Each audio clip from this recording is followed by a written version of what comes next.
We are at the biggest sand dune in Namibia. It's 400 meters tall. We've paid 150 Namibian dollars or Namibian rand. I don't know what that is. And we're going to climb it. There's people already trying to climb it. I can't show you. But yeah, there are people on their hands and knees crawling up this dune. I imagine the views up there are going to be pretty awesome. So let's see if me and my troop can manage to do it.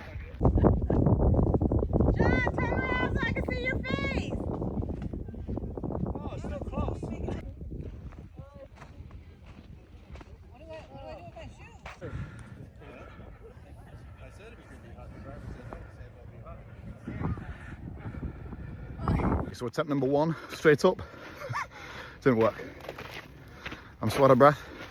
And the worst thing, all the sand gets stuck in your shoe. That's the worst bit. Look at this.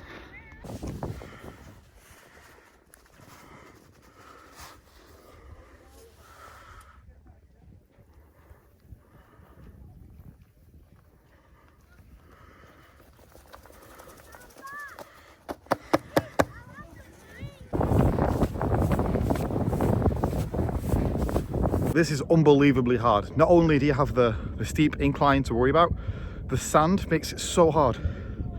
You sink into the sand. Makes it so hard. But hey, we're nearly there. We're nearly at the top. One last push. The views are amazing up here.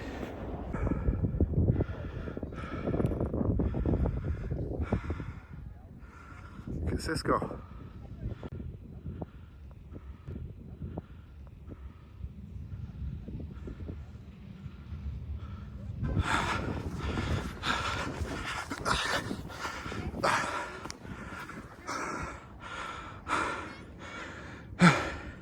Made it. There you go. Top of the dune. Oh, I'm knackered. I'm so tired. Just realised I have no way getting back down. What would be really cool? I'd like a sled down this dune. It'd be so awesome. Amazing. It's so amazing up here. Cisco, you should have warned us. Oh my god. Bruh. It's a truly amazing day, and this place is thoroughly so interesting. I've never seen a place as dry and as sandy as this. Like, honestly, I've not seen grass all day. Everything is sand and dust, and how people have managed to build, you know, cities and infrastructure here is very, very impressive, and it's just been a very eye-opening day today. We went to a big sand dune today, over 400 meters high, the biggest sand dune in Namibia and one of the tallest in Africa. And I managed to climb it. Very, very proud of myself for managing to do that. I'm full of sand though. I can't stress to you how full of sand I am. So I'm going to quickly jump in the shower before I go back to work. We then went to, well, basically the slums of Namibia. Yeah, it's kind of what I expected from a third world country. But yeah, the guy was telling us all these things about how these people live and survive. They walk 5 kilometers to get water. They pay for the water, and they walk 5 kilometers home. Literally, houses are made of literally anything they can get their hands off. So I literally saw buildings today made out of what looked like cardboard.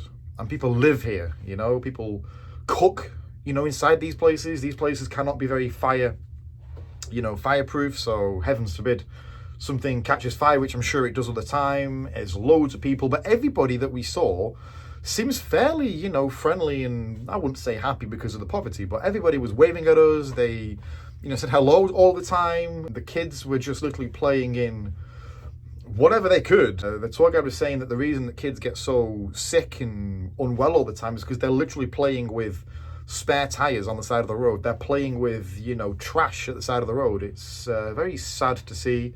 And before we left the slums, we even managed to stop. It was kind of just outside the slums, I'll be honest, but we managed to stop and get a beer in a bar. We had an a cappella group come and sing for us, which was so cool. I mean, even in this, you know, more affluent area that was just outside the slums, you could still tell it was absurdly poor. Very eye-opening, as I say. And then we left I went to the main settlement. I can't pronounce it. It's here on the screen. And this was much more built up. This was very much like any other place you're going to get anywhere in the world, really.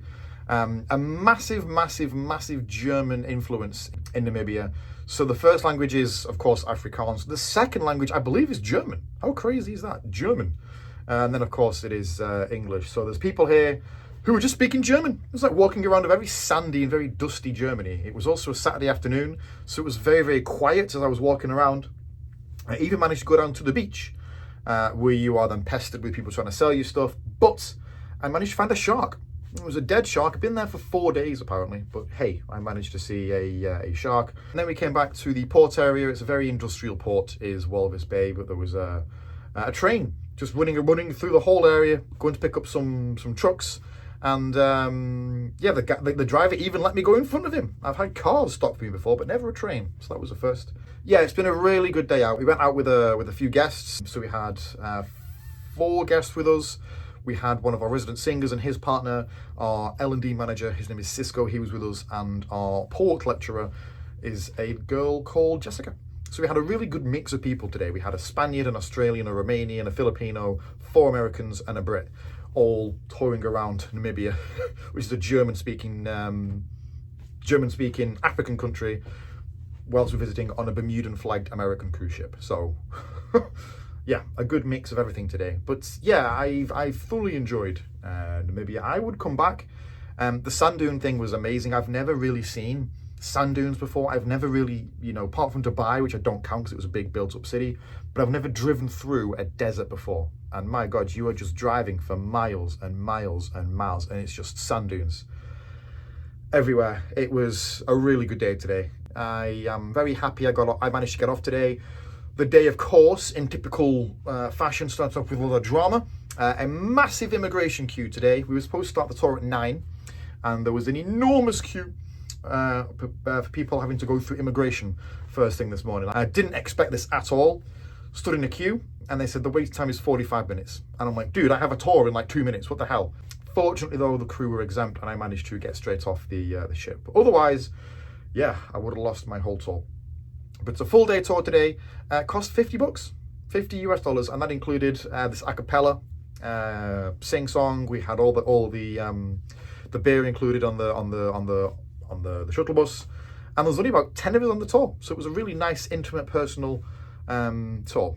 So if you ever get the chance to go to Namibia, do it. As we left the port today for this tour, we drove past about half a mile. There was a lot of people, half a mile of people setting up stalls to sell souvenirs and trinkets and little wooden giraffes and things like this.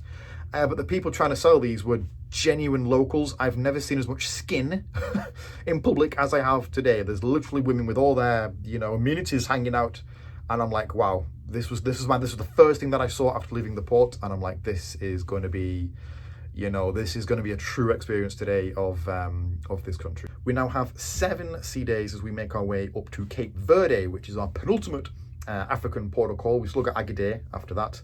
And yeah, this is the last big chunk of sea days before Europe. After this, it gets very, very, very port intensive. So one more last slog of sea days, and then we go truly port crazy. So for now, I'm gonna have a quick shower. I have to go to work. I'm late now, actually. I have to go back to work. Fortunately, one of my guys are up there. I said I'd be late today because I knew I had this tour. But anyway, I should go back now and do my actual job. It's been a wonderful day.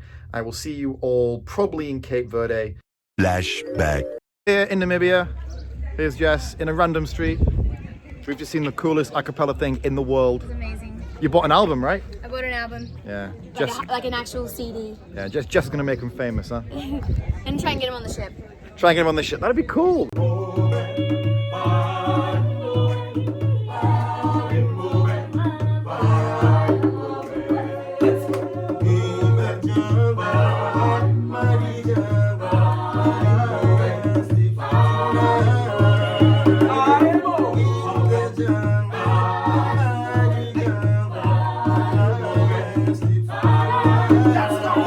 Let's go.